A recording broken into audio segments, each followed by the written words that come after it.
Muito obrigada, Sra. Deputada Coordenadora. Muito boa tarde, Sras. Deputadas. Muito boa tarde à direção da Associação Nacional dos Médicos de Saúde Pública.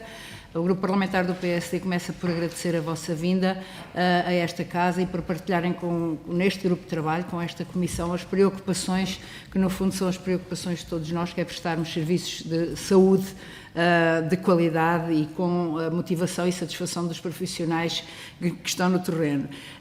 Da exposição que agradecemos terem apresentado a este grupo de trabalho, obviamente que ressaltam uma série de fatores que nos preocupam a todos. É de facto muito oportuno o vosso pedido de audiência, porque a saúde pública em Portugal atravessa uma crise profunda em que a gravidade de falta de meios e de recursos, como disse há pouco também, só é ultrapassada pela falta de estratégia. Recentemente, o Dr. Gustavo Tato Borges denunciou que o atual governo tem deixado a saúde pública à espera, e já hoje também aqui o afirmou, e que a saúde pública é o parente pobre da medicina, palavras suas, infelizmente, bem verdadeiras. Lembro, aliás, que em 2017, ou seja, já há 6 anos, o primeiro governo do Partido Socialista apresentou uma proposta de lei de saúde pública, que era a proposta 49 da 13ª legislatura, a qual pretendia consolidar e atualizar a legislação e os progressos alcançados na área da saúde pública, mas que esta iniciativa acabou por caducar sem ser aprovada. Para esse desfecho, muito contribuiu a falta de inovação de que essa proposta padecia, também a falta de ambição que na mesma se verificava relativamente à reorganização dos serviços de saúde pública em Portugal, não se lhes reconhecendo a importância que poucos anos depois a pandemia do Covid-19 veio evidenciar.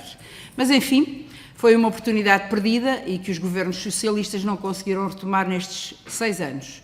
Pergunto se não consideram que seria exigível ao Governo apresentar uma nova proposta de lei que reorganizasse a saúde pública em Portugal e que prepare de uma vez por todas o país para emergências de saúde pública que, como vimos ainda recentemente, podem de facto ser extremamente desafiantes, para não dizer disruptivas da vida nacional. E a verdade é que, como a vossa associação muito bem observa, estamos de facto a assistir a modificações no SNS com relevância nos serviços de saúde pública, de que se destacam as alterações de competências da DGS e a falta da reforma da saúde pública em Portugal, de que o mais recente exemplo foi a demissão do atual coordenador da Comissão para a Reforma de Saúde Pública, que estava nessas funções desde o início de 2020.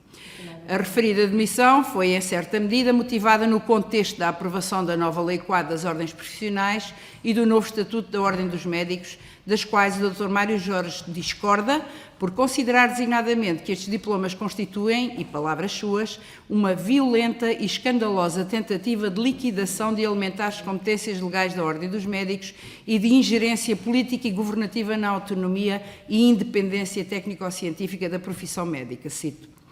Gostaria, em primeiro lugar, de conhecer também a posição da Associação Nacional de Médicos de Saúde Pública a este respeito.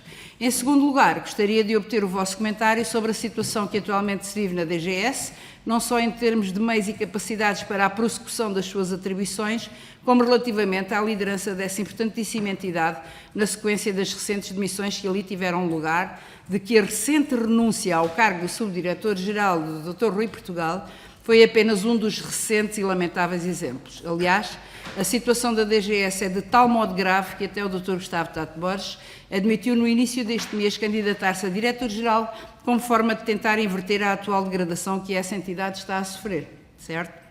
No fundo, a questão é: o que é que se está atualmente a passar com a DGS e quais são as vossas propostas para inverter a atual situação?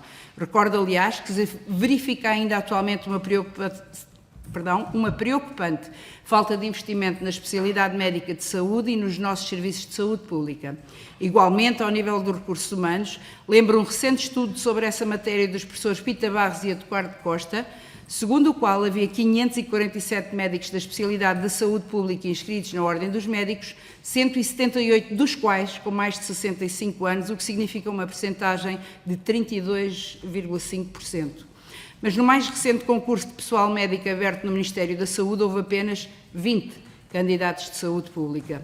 Pergunto quais são as vossas propostas para tornar a especialidade de saúde pública mais atrativa para os médicos e já agora, por último, se concordam com a ideia, prevista aliás no relatório apresentado em 2018 pela então Comissão de Revisão da Lei de Bases da Saúde, coordenada pela doutora Maria de Belém Roseira, no sentido de se prever um fundo de emergência para a saúde pública.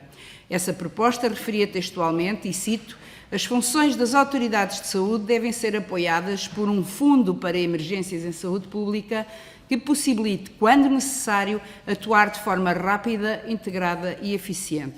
A proposta não foi acolhida pela atual maioria do Partido Socialista. Muito obrigada.